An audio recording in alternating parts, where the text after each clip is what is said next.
Good morning, everyone. Welcome to PW Only IAS. दोस्तों कुछ बहुत ही दुखद घटनाएं आपको देश भर से देखने को मिल रही हैं। जैसे आप यहाँ पे नोटिस कर पाओगे कि हैदराबाद के पास में एक ट्रक और एक बस के बीच में एक टक्कर हुई, जिसमें 19 लोगों की यहाँ पे डेथ की खबर हमारे सामने आई है। अब ऐसा बताया जा रहा था कि शायद ऐसा है कि ट्रक के सामने एक खड्डा आ गया।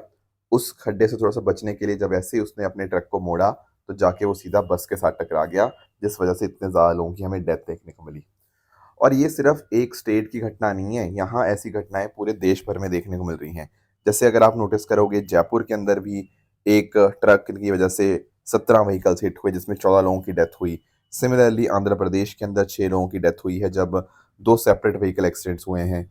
तो देश भर से इस तरह के इंसिडेंट्स की खबरें आ रही हैं, जो कि अभी अपने आप में बहुत ही दुखदायक घटनाएं हैं। दोस्तों आपको याद होगा, कुछ महीने पहले मैंने आप लोगों के साथ minister of road transport and highways की जो रिपोर्ट है, state of road accident in India, उसके बारे में डिस्कशन किया था प्रीलिम बूस्टर के अंदर ही। तब मैंने आपको बताया था कि किस तरह से हर साल 1.5 लाख से भी ज्यादा लोगों की डेथ हो जाती है इस तरह रोड एक्सीडेंट्स के अंदर। हमारे जो minister of road transport and highways है, नितिन गडकरी जी, उन्होंने खुद पार्लियामेंट में इस बात को एक्सेप्ट किया कि उनकी सरकार सक्सेसफुल नहीं रही है नंबर ऑफ रोड एक्सीडेंट्स को कम करने में एंड उनसे जो डेथ्स होती हैं उसको रोकने के अंदर।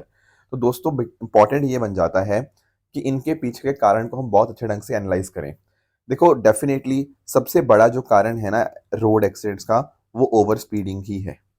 तो हमें चीज़ें वर्क अराउंड करनी होगी कि कैसे हम ओवर स्पीडिंग वाली घटनाओं को कम कर पाएँ। क्योंकि होता पता क्या है कि कई बार, लेट्स से, जैसे मैं आपको खुद अपना एग्ज़ाम्पल देता हूँ, कई बार ऐसे नोटिस करने को मिलता है, जैसे मैं चंडीगढ़ से आता हूँ, तो चंडीगढ़ के अंदर सब लोग स्पीड के अंदर ही गाड़ी चलाते हैं। 50, 55, 60 से ऊपर कोई नहीं चलाता, क्योंकि पता है सब जगह कैमरा लगे हुए हैं एंड जैसे ही आप स्पीड बढ़ाओगे, तो आपका चालान आपके घर आ जाएगा। पर जैसे ही चंडीगढ़ से बाहर गाड़ियाँ जाती हैं, वहाँ पर वही गाड़ियाँ 120, 140, 130 की स्पीड पे चलती हैं एंड कई बार एक्सीडेंट्स होने के खतरे और बढ़ जाते हैं। तो इस तरह ओवर स्पीडिंग को भी हमें यहाँ पे देखना होगा कि ओवर स्पीडिंग वाली घटनाएँ ना हो। सिमिलरली ड्रंक ड्राइविंग वाली केसेस को भी हमने देखना होगा। But at the same time हमें ये भी देखना होगा कि भाई हमारी सड़कों की हालत क्या है। जैसे ये बताया जा रहा है ना कि ट्रक के सामने एक बहुत बड़ा गड्ढा आ गया, जिस वजह से उसको बचाने के लिए, उससे साइड होने के लिए उसने अपने ट्रक को मोड़ा। अभी भी देश भर के अंदर बहुत सारे ऐसे एरियाज हैं जहां पर सड़कों की हालत अच्छी नहीं है। कई जगह सड़कें बनाई जाती हैं, हफ्ते बाद टूट जाती हैं। तो ये जो ऐसे इंसिडेंट्स हो रहे हैं, इनके ऊपर स्ट्रिक्ट एक्शन लेने की जरूरत है।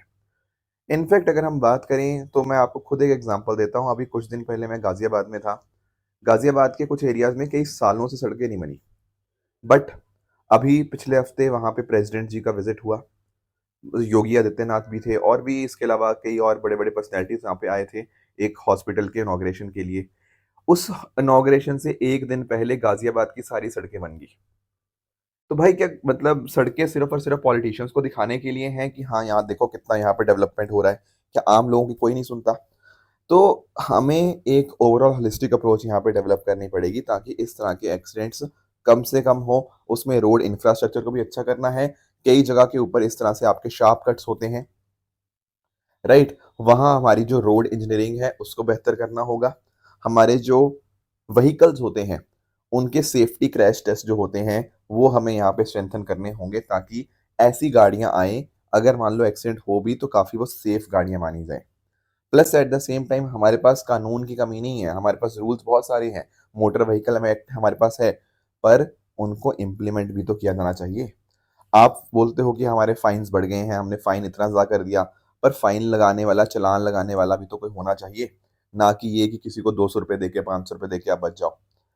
तो प्रॉपर यहाँ पे हमारे रूल्स को भी यहाँ पे हमें इम्प्लीमेंट करना होगा, रोड इंफ्रास्ट्रक्चर शानदार करना होगा, लोगों में अवेयरनेस जनरेट करनी होगी। अगर ये सब चीज़ें होंगी, तभी जाके कुछ हद तक हम एक्सपेक्ट कर सकते हैं फ्यूचर के अंदर कि नंबर ऑफ रोड एक्सीडेंट्स जो डेथ्स होती हैं वो यहाँ पे कम हो पाए।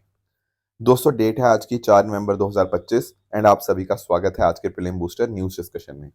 स्टार्ट करने से पहले मैं आपको बताऊं कि अगर आपको इस सेशन की पीडीएफ चाहिए, तो आपको ये पीडीएफ मेरे Telegram channel Rishabh Sharma sir PW यहाँ पे आपको देखने को मिल जाएगी एंड वहां पर जाकर आप इस पीडीएफ को डाउनलोड कर सकते हो। चलिए स्टार्ट करते हैं।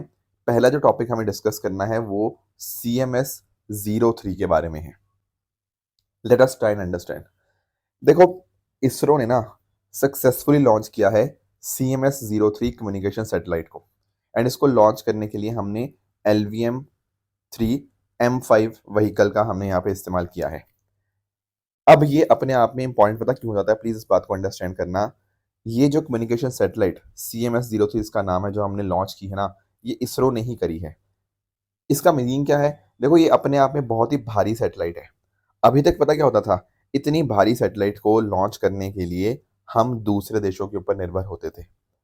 पर ये जो सैटेलाइट है, इसका लगभग वेट है 4,440 किलो। ये अभी तक की सबसे हैवीएस्ट कम्युनिकेशन सैटेलाइट है जो भारत की धरती से लॉन्च हुई है। 2018 में अगर आप नोटिस करोगे, तो 2018 में हमने GSAT-11 को लॉन्च किया था, पर उसको लॉन्च करने के लिए हमने यूरोपियन एरियान 5 रॉकेट का इस्तेमाल किया था। बट अब इसरो ने भी इसको लॉन्च कर पाया है, इतनी भारी सैटेलाइट को। तो कहीं ना कहीं भारत अब यहाँ पे आत्मनिर्भर भी हो रहा है इस तरह की बड़ी बड़ी सैटेलाइट्स को लॉन्च करने के अंदर। तो भारत के लिए बहुत बड़ी अपने आप में अचीवमेंट आपको देखने को मिल जाएगी। देखो, इसको पहले नाम था इस सैटेलाइट का GSAT-7R। तो कोई बात नहीं, आप इसको मान के चलो कि सेम ही नाम है, इसको घबराना नहीं है इसको देख के। बेसिकली आप कह सकते हो कि अभी हम ये जो वर्ड्स है ना, हम इसको CMS का नाम यहाँ पे देते हैं। अब इसको बोला जाता है CMS-03 कम्युनिकेशन सैटेलाइट। बाकी इसको जैसे मैंने आपको बताया, LVM-3 से लॉन्च किया गया, एंड कहाँ से? सतीश धवन स्पेस सेंटर श्रीहरिकोटा से यहाँ पर इसको यहाँ पे लॉन्च किया गया। बाकी इसके अलावा अगर आप नोटिस कर पाओगे, तो ये जो सैटेलाइट है, ये सबसे पहले जियो सिंक्रोनस ट्रांसफर ऑर्बिट के अंदर प्लेस करी गई। इस ऑर्बिट से आगे क्या होगा? इस ऑर्बिट से जो आपकी आगे सैटेलाइट है, वो आगे आपका जियो स्टेशनरी ऑर्बिट में यहाँ पे रीच करेगी। अब एक बात आप अंडरस्टैंड करना, इन वर्ड से आई नो काफी बच्चे कंफ्यूज होते हैं कि आखिर ये क्या होता है जियो सिंक्रोनस, जियो स्टेशनरी। देखो, आप इस बात को अंडरस्टैंड करो, जो हमारे ऑर्बिट्स होते हैं ना, एक तो होता है लो अर्थ ऑर्बिट, राइट। लो अर्थ ऑर्बिट तो बहुत ही कम हाइट के ऊपर आपको देखने को मिल जाता है। पर अगर हम बात करेंगे जियो स्टेशनरी की या जियो सिंक्रोनस की, ये होते हैं लगभग 36,000 किलोमीटर के ऊपर, राइट। तो काफी दूर यहाँ पे ये आपके ऑर्बिट्स आपको देखने को मिल जाते हैं अर्थ सरफेस से, रफली 36,000 किलोमीटर सरफेस से ऊपर, ठीक है। पर जियो स्टेशनरी और जियो सिंक्रोनस, इन दोनों शब्दों में थोड़ा सा अंतर होता है। बेसिकली जो आपका जियो सिंक्रोनस ऑर्बिट है ना, इसका कोई भी इंक्लिनेशन हो सकता है, कितने मर्जी डिग्री का। बट अगर हम बात करें जियो स्टेशनरी का, इसका इंक्लिनेशन हमेशा 0 डिग्री ही रहेगा।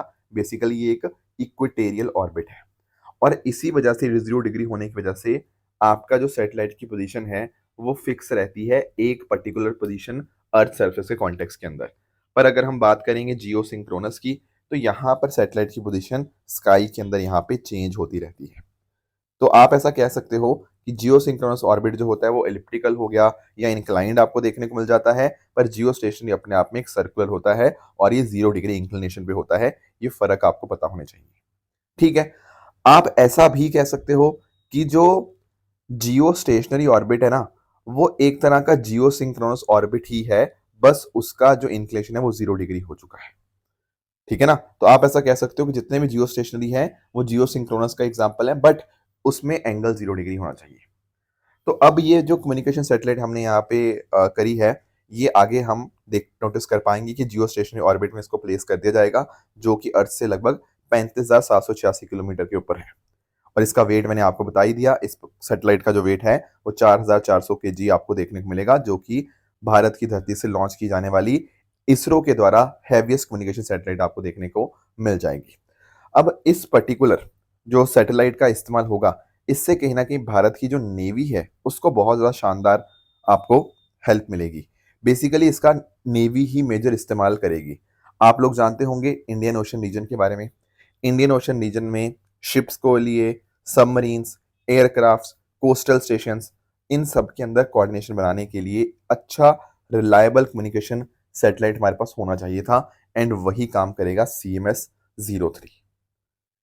इसके अलावा टेलीकम्युनिकेशन के लिए, इमरजेंसी रिस्पांस के लिए, रिमोट कनेक्टिविटी, जैसे फॉर एग्जांपल हमारे आइलैंड्स हैं, या मान लो कल को सुनामी आ गया, कुछ सुना आपका साइक्लोन आ गया, उस समय कैसे हमारा कम्युनिकेशन इंफ्रास्ट्रक्चर हो, क्योंकि जो लैंड के ऊपर नेटवर्क होते हैं वो तो फेल कर जाते हैं डिजास्टर के समय के ऊपर।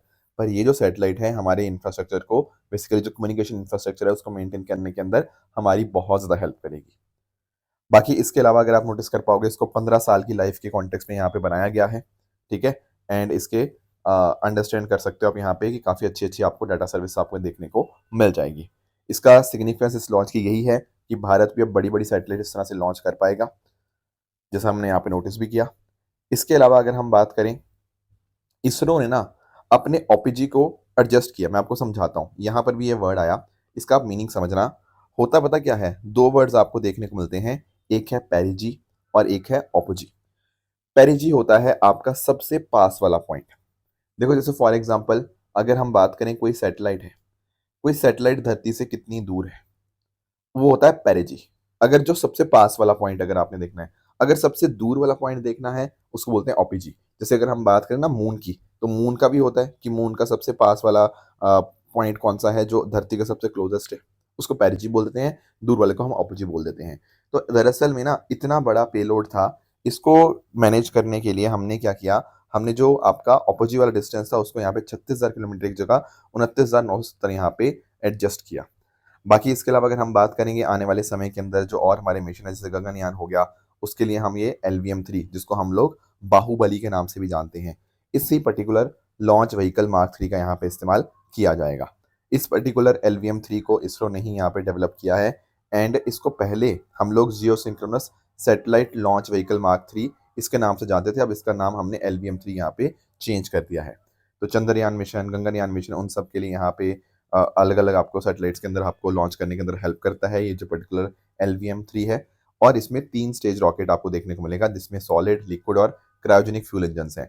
पहला स्टेज सॉलिड वाला होता है, जहाँ पे एक स्ट्रॉन्ग लिफ्ट के लिए यहाँ पे 2 आपको सॉलिड प्रोपेलेंट आपको देखने को मिल जाते हैं। फिर उसके बाद आपको स्टेज 2 लिक्विड प्रोपेलेंट की देखने को मिलती है, जो इनिशियल थ्रस्ट देती है। और फिर आखिरी जो तीसरी स्टेज है वहाँ पे होता है क्रायोजेनिक, जिसमें लिक्विड हाइड्रोजन और लिक्विड ऑक्सीजन होता है, जो सैटेलाइट को ऑर्बिट में ले जाता है।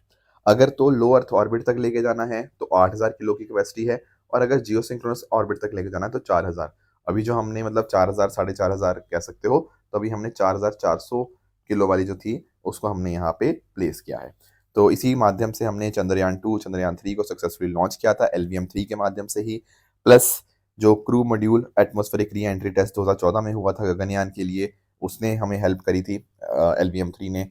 एंड इस तरह से आप नोटिस कर पाओगे, इसको अब हमने नाम दे दिया है LVM-3। पहले हम इसको नाम जो इसका था that was Jio synchronous satellite launch vehicle mark 3, अब उसका नाम चेंज करके हमने LVM-3, जिसको हम लोग प्यार से बाहुबली के नाम से भी जानते हैं। तो ये कुछ बातें थी CMS-03 और LVM-3 के बारे में जो आप सबको पता होनी चाहिए। नेक्स्ट आते हैं दूसरे टॉपिक की तरफ। देखो कल मैंने आपके साथ जैसे डिस्कस भी किया था कि भारत की महिला टीम ने वर्ल्ड कप जीता है, तो हमें कुछ इसके बारे में फैक्चुअल बातें भी पता होनी चाहिए, क्योंकि कई बार ना यूपीएससी ने ऐसे क्वेश्चन पूछ लिए हैं कि हॉकी टीम कितने से जीती, किसको हराया फाइनल के अंदर, है ना? तो क्रिकेट के वर्ल्ड कप के बारे में भी कुछ यहाँ पे बातें आपको पता होनी चाहिए। सबसे पहली बात तो ये वर्ल्ड कप ऑर्गेनाइज कौन करता है? ये आईसीसी ऑर्गेनाइज करता है।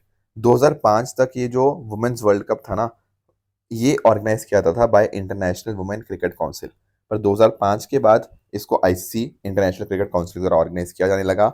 एंड ध्यान रखिएगा कि पहला जो वुमेन क्रिकेट वर्ल्ड कप था ना, वो 1973 में हुआ था इंग्लैंड के अंदर। अब जरा फर्क समझो, मेंस का पहला वर्ल्ड कप हुआ था 1975 में, उससे 2 साल पहले 1973 के अंदर वुमेन्स वर्ल्ड कप यहाँ पे हो गया था। तो ध्यान रखना, वुमेन का वर्ल्ड कप पहली बार मेंस से पहले हुआ था। ये बड़ा इंटरेस्टिंग बात है जो मुझे भी आज ही पता लगी। तो इस पर्टिकुलर जो पहला 1973 का जो वर्ल्ड कप था वुमेन का, उसमें जो जीता था कंट्री वो इंग्लैंड ही था। इसके साथ ही साथ अगर आप नोटिस कर पाओगे, वुमेन हॉकी वर्ल्ड कप के बाद ऐसी महिला स्पोर्ट्स जिसमें सबसे पुरानी वर्ल्ड चैंपियनशिप देखने को मिलती है, वो क्रिकेट का वुमेन वर्ल्ड कप ही है। और ये 50 ओवर इसमें होते हैं, हर पर्टिकुलर साइड 50 ओवर खेलती है। बेसिकली एक वनडे ओडीआई जो फॉर्मेट होता है वो आपको देखने को मिल जाएगा। अब टूर्नामेंट फॉर्मेट अगर हम बात करें तो इसमें राउंड रॉबिन और नॉकआउट स्टेज देखने को मिलती है। बेसिकली राउंड रॉबिन में क्या होता है, हर एक जो टीम है वो दूसरी और टीम के साथ यहाँ पे खेलती है। पर नॉकआउट में क्या होता है, 2 टीमें हैं, जो हारा वो टूर्नामेंट से बाहर, इसको बोलते हैं नॉकआउट स्टेज। हर 4 साल के बाद इस तरह से ये वर्ल्ड कप जो है वो होता है। अब ऑस्ट्रेलिया ने 7 बार इस वर्ल्ड कप को जीता है, इंग्लैंड ने 4 बार, न्यूजीलैंड ने 1 बार और भारत ने भी पहली बार ही इस पर्टिकुलर वुमेन वर्ल्ड कप यहाँ पे अभी जीता है। तो इस बार आप नोटिस कर पाओगे कि इस बार का वर्ल्ड कप था वो भारत और श्रीलंका ने मिलकर होस्ट किया था, जिसको जीता इंडिया ने, और हमने यहाँ पे फाइनल के अंदर साउथ अफ्रीका को हराया। फाइनल मैच में जो प्लेयर ऑफ द मैच थी वो शेफाली वर्मा बनी, क्योंकि काफ़ी अच्छी उन्होंने बैटिंग भी करी एंड इनफैक्ट उन्होंने विकेट्स भी ली थी। और सीरीज़ की बात करें, पूरे वर्ल्ड कप की बात करें, तो दीप्ति शर्मा जी को प्लेयर ऑफ द सीरीज़ दिया गया उनके रन्स और विकेट्स की वजह से। बाकी इसके अलावा बात करें, जो पिछला वाला वर्ल्ड कप था वो 2022 में था। देखो ध्यान रखना, वैसे होता ये 4 साल के बाद है, हर चौथे साल आपको वर्ल्ड कप देखने को मिलता है, पर कोविड वगैरह की वजह से हम कई बार ऊपर नीचे हो जाती है इस तरह की चीज़ें। तो 2022 में पिछली बार वर्ल्ड कप हुआ था, जिसको न्यूजीलैंड ने होस्ट किया था और जिसका जीता था ऑस्ट्रेलिया के द्वारा। बाकी इंडिया की बात करें तो 2005 और 2017 में हम फाइनल तक पहुंचे थे, पर हम जीत नहीं पाए थे। इस बार फाइनली हम यहाँ पे जीत गए हैं। एंड बाकी अगर हम बात करें वर्ल्ड कप के अंदर सबसे ज़्यादा विकेट लेने वाली झूलन गोस्वामी, ओवरऑल की बात कर रहा हूँ, इस बार तो नहीं खेली क्योंकि अब तो रिटायर हो चुकी हैं, पर वैसे ओवरऑल की बात करें तो Jhulan Goswami is the highest wicket taker by an Indian in world cup. सबसे ज़्यादा रन वर्ल्ड कप के अंदर मिथाली राज ने बनाए हैं, एंड मिथाली राज ने ही सबसे ज़्यादा वर्ल्ड कप खेले भी हैं इंडिया की तरफ से। And highest individual score Harmanpreet Kaur ji का आपको देखने को मिलता है एक इंडियन के द्वारा वर्ल्ड कप के अंदर। तो ये कुछ बातें थी वुमेन्स वर्ल्ड कप के बारे में जो आपको क्लियर होनी चाहिए। आगे आते हैं दोस्तों अगले टॉपिक पे, that is integrated Sohra tourism circuit. देखो यहाँ पर आप पिक्चर में भी देख पा रहे होंगे, ये दरअसल में सोरा की पिक्चर है। सोरा को ही एक्चुअली हम चिरापुंजी के नाम से यहाँ पे जानते हैं। अभी क्या हुआ है, हमारे जो minister of development of north eastern region है ज्योतिरादित्य सिंधिया जी, उन्होंने यहाँ पर इंटीग्रेटेड सोहरा टूरिज्म सर्किट की यहाँ पे उसका स्थापना फाउंडेशन स्टोन जो था वो यहाँ पे रखा मेघालय के अंदर। बेसिकली ना हमारे नॉर्थ ईस्टर्न रीजन के डेवलपमेंट के लिए एक अलग से स्कीम चलती है जिसका नाम है पीएम डिवाइन स्कीम। ये अपने आप में पीएम डिवाइन का फुल फॉर्म है prime ministers development initiative for north eastern region. तो पीएम डिवाइन स्कीम का नाम हुआ। ये एक सेंट्रल सेक्टर स्कीम है, मतलब पूरा पैसा आपकी सेंट्रल गवर्नमेंट देगी ताकि नॉर्थ ईस्टर्न रीजन का जल्द से जल्दी हम यहाँ पे विकास कर पाएँ। 2022-23 के अंदर स्कीम को अनाउंस किया गया था एंड इसका आपका टोटल 6,600 करोड़ का आपको पैसा आपको देखने को मिलेगा 2022-23 से 25-26 तक। ठीक है, तो हमारी जो मिनिस्ट्री है, ministry of donor, ministry of development of north east region, वो यहाँ पे जो भी रिक्वायरमेंट्स होती हैं, जो भी अलग अलग ज़रूरत होती है डेवलपमेंट के लिए, वो यहाँ पे इस स्कीम को यहाँ पे इस तरह से रन करती है। तो ये जो अभी हमने यहाँ पे इंटीग्रेटेड सोहरा टूरिज्म या इंटीग्रेटेड चिरापुंजी टूरिज्म सर्किट को यहाँ पे लॉन्च किया है, इसके माध्यम से क्या होगा कि बहुत सारे लोग टूरिस्ट जो होंगे वो यहाँ पे आएंगे सस्टेनेबिलिटी के माध्यम से। ठीक है, सस्टेनेबल टूरिज्म हम यहाँ पे प्रमोट कर रहे हैं और जो लोकल लोग होंगे उनको भी यहाँ पे रोजगार मिलेगा। इसका जो इन्वेस्टमेंट होगा वो 650 करोड़ से भी ज़्यादा इसमें इन्वेस्ट किया गया है, जिसमें आप नोटिस कर सकते हो कि एक तो सोहरा एक्सपीरियंस सेंटर होगा जिसमें आपके मेघालय के ट्राइबल कल्चर को, ट्राइबल हेरिटेज को यहाँ पे शोकेस किया जाएगा। एम्फी थिएटर्स हो गया, रेन पार्क, गैलरीज हो गया, तो ऐसी ये सब चीज़ें बनेंगी। उसके अलावा अगर हम बात करें नौकलाई आपका फॉल्स, ठीक है, ये भी यहाँ पे इनको डेवलपमेंट के लिए पैसा दिया जा रहा है। मौसमाई इको पार्क हो गया, seven sister fall view point हो गया, शेला रिवर साइड हो गया, वकीलिक और कैनियन हो गया। तो जो भी अलग अलग टूरिज्म की साइट्स हैं ना आपके मेघालय के अंदर, उनको यहाँ पे डेवलप करने के लिए ये सारा आपका इंटीग्रेटेड सोहरा टूरिज्म सर्किट यहाँ पे बनाया गया है, ताकि लोग जब मेघालय घूमने आएँ तो सारी एक इकट्ठी जगह यहाँ पे चले जाएँ। उससे टोटल सस्टेनेबल टूरिज्म भी प्रमोट होगा और लोकल लोगों को रोजगार के भी काफ़ी अच्छे खासे यहाँ पे अवसर भी यहाँ पे प्राप्त हो पाएंगे। तो ऐसा बताया जा रहा है कि इस सर्किट के माध्यम से लगभग 4,500 नौकरियाँ यहाँ पे जनरेट होंगी। ठीक है ना, टूरिस्ट की जो खर्चा होगा 6 गुना यहाँ पे बढ़ जाएगा एंड मेघालय अपने आप में सस्टेनेबल टूरिज्म के अंदर एक बहुत अच्छा एग्जाम्पल के तौर पे यहाँ पे सेट हो पाएगा इस सर्किट के बन जाने से। तो ये कुछ बातें यहाँ पे आपको क्लियर होनी चाहिए। आगे आते हैं अगले टॉपिक पे, that is national beekeeping and honey mission. अब इसके बारे में कुछ बातें हमें यहाँ पे डिस्कस करनी होंगी। सबसे पहली बात तो आप ये समझिएगा कि ये जो है ना national beekeeping and honey mission, ये सेंट्रल सेक्टर स्कीम है। 2020 के अंदर यहाँ पे इसको लॉन्च किया गया था और इसको इम्प्लीमेंट किया जाता है by national bee board under the ministry of agriculture and farmer welfare. Basically ना हम चाहते हैं कि हमारी हनी, जो हम हनी प्रोड्यूस करते हैं, उसकी प्रोडक्शन बढ़े, उसकी प्रोडक्टिविटी भी बढ़े। उसी ने यहाँ पे सेंट्रल गवर्नमेंट ने 100% फंडिंग के साथ यहाँ पर ये पर्टिकुलर मिशन यहाँ पे स्टार्ट किया था 2020-21 के अंदर। फिर आगे जाके इसको हमने एक्सटेंड कर दिया टिल 2025-26। अब यहाँ पे इस मिशन में अलग अलग सब पार्ट्स हैं, जैसे फॉर एग्जांपल पहला मिनी मिशन है प्रोडक्शन प्रोडक्टिविटी, कैसे यहाँ पे ओवरऑल हम प्रोडक्टिविटी बढ़ा सकते हैं। दूसरा है पोस्ट हार्वेस्ट, आपने एक बार बी से हनी का प्रोडक्शन हो गया, फिर आगे का काम कैसे मैनेज करना है, ब्रांडिंग, पैकेजिंग, वो सारी बातें। फिर रिसर्च ठीक है, उसको इन्हेंस करने के लिए हमारा यहाँ मिनी मिशन 3 भी यहाँ पे रन होता है। अब इन सब चीज़ों के माध्यम से इस पर्टिकुलर स्कीम ने हमारी इंडिया की स्वीट रेवोल्यूशन का मतलब यही है कि हम हनी की प्रोडक्शन को यहाँ पे बढ़ाएं। ठीक है, इसको हम बोलते हैं क्या है, we call it as apiculture. ये जो हनी प्रोडक्शन होती है इसको हम साइंटिफिक तरह से जो बी कीपिंग की जाती है ना, उसको एपीकल्चर का नाम देते हैं, ताकि उससे किसानों की इनकम बढ़ पाए। अब जैसे मिल्क रेवोल्यूशन था, ठीक है, बेसिकली व्हाइट रेवोल्यूशन, इसमें मिल्क की हमने प्रोडक्शन बढ़ाया। ग्रीन रेवोल्यूशन के माध्यम से हमने राइस व्हीट की जो प्रोडक्शन है उसको यहाँ पे हमने इंक्रीज किया। ब्लू से हमने फिशरीज को यहाँ पे बेहतर किया। उसी तरह से ये जो आपका स्वीट रेवोल्यूशन थे, इससे माध्यम से हमने अपनी हनी की प्रोडक्शन को हमने यहाँ पे इंक्रीज करने की यहाँ पे कोशिश करी है। तो ये जो national beekeeping and honey mission है ना, इसके माध्यम से ओवरऑल इंडस्ट्री ग्रो हो, इंफ्रास्ट्रक्चर बेहतर हो। कहने का मतलब ऐसे एरियाज जहाँ पे हम यहाँ पे एक प्रॉपर सेटअप रख पाएँ। सेटअप रखेंगे तो वहाँ पे आपकी जो बीज हैं वो अट्रैक्ट होंगी एंड इस तरह से हनी प्रोड्यूस करती रहेंगी। प्लस इसके अलावा हमारी जो लैब्स वगैरह हैं, डायग्नोस्टिक सेंटर्स हैं, वो हम यहाँ पे क्रिएट करें। वो सारी चीज़ें आपको इसमें कवर होती हुई देखने को मिल जाती हैं।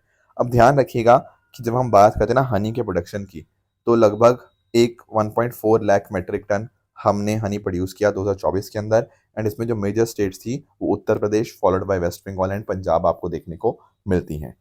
पहले भारत 9th लार्जेस्ट एक्सपोर्टर हुआ करता था 2020 के अंदर, पर यहाँ पर इस मिशन के बाद अब भारत दूसरा सबसे बड़ा एक्सपोर्टर बन चुका है चाइना के बाद in this particular list of honey exporters. बाकी साथ ही साथ अगर हम बात करें, हमने 1 लाख मेट्रिक टन से भी ज़्यादा नेचुरल हनी हमने एक्सपोर्ट किया है। एंड मेजर डेस्टिनेशंस हमने यूएसए, यूएई, सऊदी अरेबिया, इन देशों का हमने मेजरली आपका जो हनी है वो यहाँ पे एक्सपोर्ट किया है। बाकी आप ध्यान ये रखिएगा कि ये जो पर्टिकुलर मिशन है इसको कौन देखता है, नेशनल बी बोर्ड, जो कि अपने आप में 2000 में इस्टेब्लिश हुई, अपना आपको बोर्ड देखने को मिलेगा। फिर 2006 में इसको रिकॉन्स्टिट्यूट किया गया और ये अब आपकी ministry of agriculture and farmer welfare के अंतर्गत आता है। इसके हेडक्वार्टर नई दिल्ली में देखने को मिल जाएंगे। एंड साथ ही साथ इसी का काम है कैसे साइंटिफिक बी कीपिंग को और प्रमोट करना, और ये मिशन को ओवरऑल यहाँ पे देखना। उसके लिए मेन एजेंसी आपकी नेशनल बी बोर्ड ही यहाँ पे बन जाती है। कुछ एक दो बातें और, जैसे आपको स्वीट रेवोल्यूशन मैंने आपको बता ही दिया, ये हनी के साथ आपको ध्यान में रखना है कि उसी के साथ लिंक्ड है। एंड ये 2017 में यहाँ पे लॉन्च हुआ था, ताकि हनी एंड बी कीपिंग को हम एक गाँव को ट्रांसफॉर्म करने के तौर पर हम यहाँ पे नोटिस कर पाए। इनफैक्ट एक पोर्टल भी बनाया गया जिसका नाम है मधु क्रांति पोर्टल। यहाँ पर हनी और बी कीपिंग सेक्टर के अंदर ट्रांसपेरेंसी को बेहतर बनाने के लिए हमने ये पोर्टल को लॉन्च किया है। जैसे फॉर एग्जांपल कितना प्रोड्यूस हुआ हनी, कैसे प्रोसेसिंग हो रही है, मार्केटिंग, सारी चीज़ें एक ही जगह पे देखने को मिल जाती हैं। प्लस इसको बनाने वाले प्रोसेसर्स, ट्रेडर्स, इनका रजिस्ट्रेशन यहाँ पे मैंडेटरी कर दिया गया है। प्लस यहाँ पे ट्रैकिंग हो पाती है कि अच्छी क्वालिटी का हनी है, क्योंकि आप नोटिस करते हो कई बार ना नकली हनी आजकल मार्केट में बिक रहा है, आप लोग जानते होंगे। तो सही ढंग से क्वालिटी सर्टिफिकेशन हो उसका, ब्लॉकचेन के माध्यम से हमने उसकी ट्रैकिंग को बेहतर करने की कोशिश करी है इस पोर्टल के माध्यम से, मधु क्रांति पोर्टल। ये बात आपको क्लियर होनी चाहिए। साथ ही साथ दोस्तों जो अगला टॉपिक है वो है एशियन यूथ गेम्स 2025 के बारे में। दोस्तों ये बड़े अपने आप में इंटरेस्टिंग हो जाते हैं, क्योंकि दरअसल में देखो जो यूथ गेम्स है ना, एशियन यूथ गेम्स, ये वैसे तो देखो हर 4 साल के बाद होते हैं, पर इस बार ये 12 साल के गैप के बाद हुए हैं। मैं आपको एक्सप्लेन करता हूँ।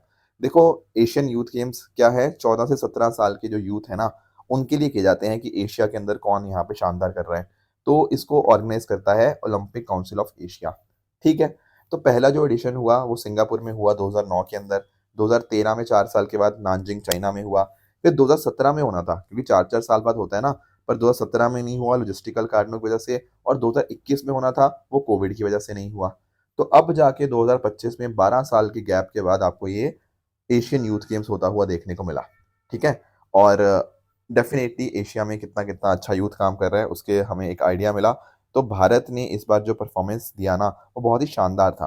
क्योंकि 2009 की बात करें तो केवल हमने 11 मेडल जीते थे, 2013 में केवल हमने 14 मेडल जीते थे, पर इस बार हमने टोटल 48 मेडल जीते हैं, जिसमें आपके 13 गोल्ड, 18 सिल्वर और 17 ब्रॉन्ज आपको देखने को मिल जाएंगे। ध्यान रखिएगा कि ये हो चुका है, ये कंप्लीट, ये तो पुरानी फोटो है, 100 डेज टू गो, ये तो कंप्लीट हो चुका है अब इस गेम्स के अंदर जो गेम्स हुई हैं, ये बहरीन, मनामा बहरीन के अंदर आपको ये देखने को मिली, जहाँ पर भारत ने बहुत ही यहाँ पे शानदार प्रदर्शन किया। क्योंकि 12 साल के लंबे गैप के बाद हुए हैं ना, इसलिए थोड़ा सा इस पर्टिकुलर गेम्स के बारे में हमें आइडिया होना चाहिए। राइट दोस्तों, तो ये थी हमारी आज की डिस्कशन। रही बात ट्रू एंड फॉल्स स्टेटमेंट्स की, यहाँ आपके सामने कुछ स्टेटमेंट्स हैं, इनको आप पढ़िएगा, बताइएगा इनमें से कौन सा सही है कौन सा गलत है। साथ ही साथ जो मैंने आपको कल होमवर्क दिया था, एक था इंडियन ओशन नेवल सिम्पोजियम के बारे में, यस, ये जो स्टेटमेंट है अपने आप में बिल्कुल आपको करेक्ट देखने को मिलेगी। नौरादई सेंचुरी की बात करें दोस्तों, तो ये आपको मध्य प्रदेश के अंदर देखने को मिलती है, इसलिए सेकंड स्टेटमेंट आपका यहाँ पे गलत हो जाएगा। लखनऊ को देखो क्रिएटिव सिटी ऑफ गैस्ट्रोनॉमी का दर्जा मिला है, पर ध्यान रखिएगा कि पहले जो दर्जा मिला था ना, वो चेन्नई को नहीं, वो हैदराबाद को मिला था, ठीक है? हैदराबाद के बाद लखनऊ ऐसी सिटी बनी है भारत की तरफ से जिसको क्रिएटिव सिटी ऑफ गैस्ट्रोनॉमी का दर्जा यहाँ पे मिला है, इसलिए तीसरा स्टेटमेंट भी यहाँ पे गलत हो जाएगा, राइट? तो ये थी आज की डिस्कशन। इस तरह से आप सब लोग हार्ड वर्क करते रहिए। All the very best. Thank you so much.